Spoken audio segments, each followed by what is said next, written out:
안녕하세요. 성공학교입니다. 드디어 연말정산 신청기간인데요.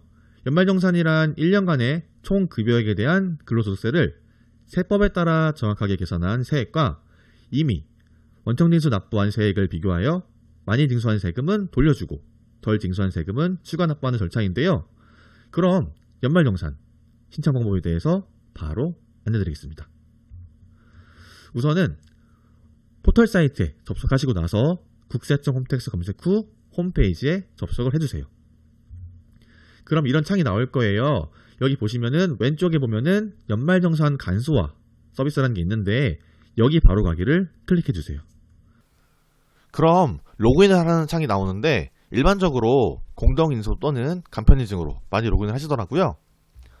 저는 간편인증이 편리해서 간편인증으로 로그인했는데요. 그리고 참고로 2023년 거는 24년 1월 15일 9시 이후에 오픈되기 때문에 미리 찍은 부분이 있어서 2022년 대신 2023년도로 생각을 해주시면 될 것 같습니다. 인증까지 다 마치면은 이런 식으로 연말정산 간소화 이용 시 유의사항 안내라는 창이 나올 거예요. 여기 보면은 현재 나오는 거는 1월 13일까지 제출한 자료가 조회되는 거거든요. 그래서 1월 15일 이후 추가 제출한 자료 같은 경우는 1월 20일부터 제공할 예정이라고 하니까 정말 정확하게 하고 싶다면은 1월 20일부터 하셔도 됩니다. 닫기 눌러주시고요. 중요한 게 나와요. 소득 세액공제 자료 조회라는 창이 나오는데 여기 보면은 기본 체크값이 전부 다 체크가 되어 있을 거예요. 그런데 이게 작년에 일을 풀로 했다면은 전체 다 체크한 상태에서 진행을 하시면 되는데 예를 들어서 작년 2월까지 일을 하다가 2달을 쉬고 작년 한 5월 20일쯤 취업을 했다는 가정하에 설명을 드리자면은 4대 보험이 가입되어 있지 않았던 3월, 4월 제외하고 체크를 하시면 됩니다.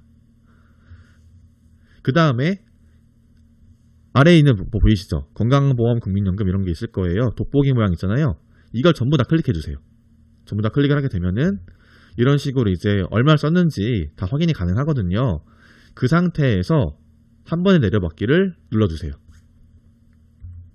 그러면은 소득세액공제 자료 내려받기라는 게 나올 거예요. 여기서 체크는 다 제대로 돼 있을 테니까 체크 다 제대로 돼 있는지 확인하신 다음에 내려받기를 누르면은 PDF 파일로 저장이 되거든요.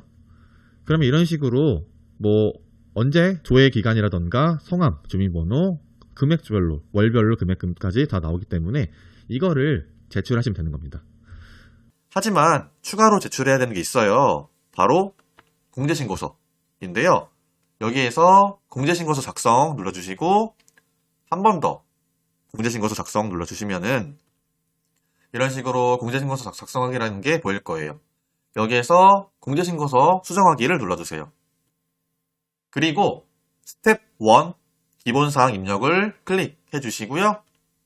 뭐 사업자 등록번호라던가 근무기간 등 수정사항이 있다면은 수정을 해주시고 저장 후 다음 이동 눌러주세요. 그리고 만약에 뭐 부양가족이 있다라고 하면은 부양가족 추가 눌러서 추가해 주시면 되고요. 만약에 잘 모르겠다라고 하시면은 여기 위에 요약 설명 및 공제 여건 펼치기를 눌러서 확인해 주시면 될 것 같습니다. 그리고 추가로 뭐 소득공제나 세액공제 할 게 있다면은 여기 수정을 눌러서 자료 추가하시고 반영하기 눌러주시면 되는데요. 이거에 대한 증명서류가 필요하기 때문에 같이 첨부를 해주셔야 돼요. 뭐 예를 들어서 저는 월세액을 기준으로 했는데 월세액이라면은 주민등록등본, 임대차 계약서 등본 4본, 계좌이체 영수증이 필요한데 이런 식으로 해당되는 필요 서류를 검색하신 다음에 제출을 같이 하시면 됩니다. 그 후에 이제 뭐 공제신고서를 다운로드 받아주신 다음에 아까 다운받았던 연말정산 간소화 자료와 필요 서류 총 3가지 있죠? 보면은 준비 서류 보시면은 기본 공제라고 했는데 기본 공제는 주민등록 등본, 뭐 부양 대상이 주거를 함께하지 아니한 경우는 가족관계 증명서를 내야 되고요. 뭐 입양 증명서도 기본 공제가 됩니다. 만약에 입사했을 때 본인 공제만 되어 있으나 부양가족 중에 공제를 받고 싶은 사람이 있다면은 해당 자료와 소득공제 신고서를 인적공제 항목에 성함 주민등록번호 작성 후 제출하시면 됩니다. 그리고 두 번째는 추가 공제예요. 경로 우대, 가족관계 증명서 등본 떼셔야 되고요. 장애인 같은 경우는 수첩, 복지카드 증명서를 하셔야 되고 부녀자라던가 한부모 공제도 가능하다고 합니다. 그 다음에 특별소득공제라는 게 있는데요. 주택마련 저축소득공제, 주택임차 입금 원리금 상환 공제액, 장기 주석 당차 입금이자 상환 공제액 공제까지 가능하다고 하고요. 그리고 네 번째 같은 경우는 조특별법 상소득 공제라는 게 있는데 개인연금 저축, 소기업, 소상공인 부재공제금, 주택마련 저축 같은 경우 납입 증명서 필요하고요. 신용카드 같은 경우는 신용카드, 제각카드, 현금 영수증, 사용금액, 명세서 등이 필요합니다. 그리고 다섯 번째는 특별세 공제가 있는데요. 보험료, 첫 번째는 보험료, 두 번째는 의료비 지급 명세서 및 증빙 서류, 안경 보충의 증빙 필요하고요. 교육비 같은 경우는 등록금, 방과후 수업료, 교과서 내 급식비 등 필요하고요.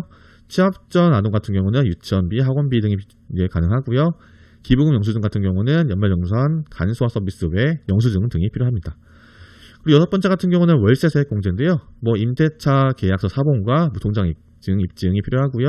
일곱 번째 종전 근무지 근로소득 원천 징수 영수증 같은 경우는 21년 중 중도 입사자 중에 종전 근무지 근로소득 있는 경우에는 반드시 제출을 해야 된다고 합니다. 이렇게 아까 말했던 이제 준비 서류들을 전부 다 이제 준비가 됐다면은 회사에 이제 보면은 연말정산 담당하는 직원이 있을 거예요. 그분에게 전달하시면 끝이 납니다. 지금까지 연말정산 쉽게 하는 방법에 대해서 안내드렸고요. 영상이 괜찮으셨다면 구독, 좋아요, 알림 설정까지 부탁드릴게요. 감사합니다.